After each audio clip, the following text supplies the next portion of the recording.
مولانا ضیاء الرحمن صاحب سے درخواست کروں گا کہ وہ مختصر وقت میں اپنے جذبات کا اظہار فرمائیں۔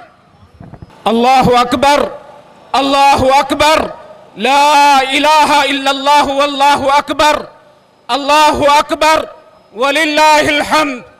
عظمت صحابہ دراصل اللہ تبارک و تعالی کی توحید کی سربلندی کے لیے ہے۔ اگر صحابہ اکرام کا انکار کر دیا جاتا ہے تو نبی اکرم صلی اللہ علیہ وسلم نے جو بدر کے موقع پر کہا تھا پھر اسلام کا کوئی وجود نہیں رہتا، پھر اسلام کا کوئی وجود نہیں رہتا۔ الحمدللہ اہل حدیثوں، آپ کو مبارک ہو کہ آپ نے ثابت کیا ہے اور اہل کراچی نے ثابت کیا ہے کہ حب صحابہ میں اہل حدیث کسی سے پیچھے نہیں ہے۔ آج الحمدللہ اللہ تبارک و تعالی آپ کے اوپر فخر کر رہے ہوں گے، اللہ تبارک و تعالی آپ کے اوپر فخر کر رہے ہوں گے فرشتوں کے درمیان میں۔ من عاد لی ولیا فقد آذنتہ بالحرب۔ جو اللہ تبارک و تعالی کے اولیاء کی جنگ ہے وہ اللہ تبارک و تعالی کی اپنی جنگ ہے اور آپ اس جنگ کا حصہ ہیں۔ ہم بالکل برداشت نہیں کریں گے کہ امن پاکستان کے اوپر کوئی سمجھوتا کریں۔ پاکستان کی بنیادوں میں ہمارا خون ہے۔ علامہ اقبال رحمہ اللہ کا فرمان ہے، دراصل شہید نوالہ کوٹ کا مقدس لہو قرارداد پاکستان ہے۔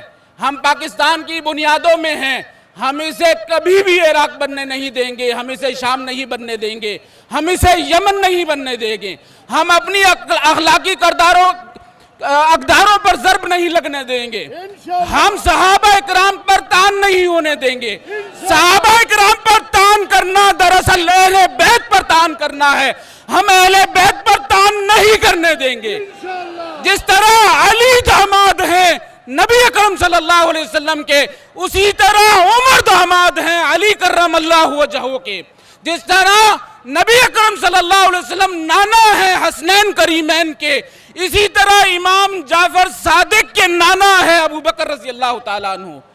آپ ہمیں دھوکہ دیتے ہو، لوگوں کو، اہل بیت کو الگ کرتے ہو، نبی اکرم صلی اللہ علیہ وسلم کے ساتھیوں کو الگ کرتے ہو، یہ فراڈ کے علاوہ کوئی نہیں ہے۔ اور یہ دراصل پاکستان کا بھی دشمن ہے، یہ دراصل اسلام کے بھی دشمن ہے، یہ صحابہ کے بھی دشمن ہے، یہ وحی کے بھی دشمن ہے، اور جو وحی کا دشمن ہے وہ جبریل کا بھی دشمن ہے، اور یہ دشمنی اللہ تبارک و تعالیٰ تک پہنچتی ہے۔ اس دشمنی کو ہم بالکل برداشت نہیں کریں گے۔ اہل حدیثوں، اہل کراچی، آپ نے دل خوش کر دیا ہے، اللہ تبارک و تعالیٰ آپ کو جزائے خیر عطا فرمائے اور آپ کا آنا یہاں پر قبول فرمائے۔ ہم بالکل بھی فرقہ واریت کی طرف نہیں جانا چاہتے، ہم بدامنی کی طرف نہیں جانا چاہتے، ہم تکفیری فتووں کی طرف نہیں جانا چاہتے، لیکن تکفیر کی ابتدا ہو کہاں سے رہی ہے؟ تکفیر کی ابتدا کافر، یہ صحابہ اکرام کو کافر قرار دینا، اس کی ابتدا کہاں سے ہو رہی ہے؟ یہ جو امن پیغام تھا، یہ جو اسٹیٹ کا پلان تھا، یہ اس کے بھی مخالف ہیں۔ پاکستان کے تحفظ کے لیے، اسلام کے تحفظ کے لیے، صحابہ اکرام کے تحفظ کے لیے، اہل بیت کے تحفظ کے لیے، اور نبی اکرم صلی اللہ علیہ وسلم کی وحی کے تحفظ کے لیے، اور نبی اکرم صلی اللہ علیہ وسلم کے تمام جو ساتھی مومنین ہیں ان کے تحفظ کے لیے، اپنی نمازوں کے تحفظ کے لیے، صراط الذین انعمت علیہم میں انبیاء کے بعد اگر ہمیں کسی کا خیال آتا ہے تو وہ صحابہ ہے۔ السلام علینا وعلی عباد اللہ الصالحین میں جو اتھنٹک لوگ ہیں وہ یہی صحابہ ہے۔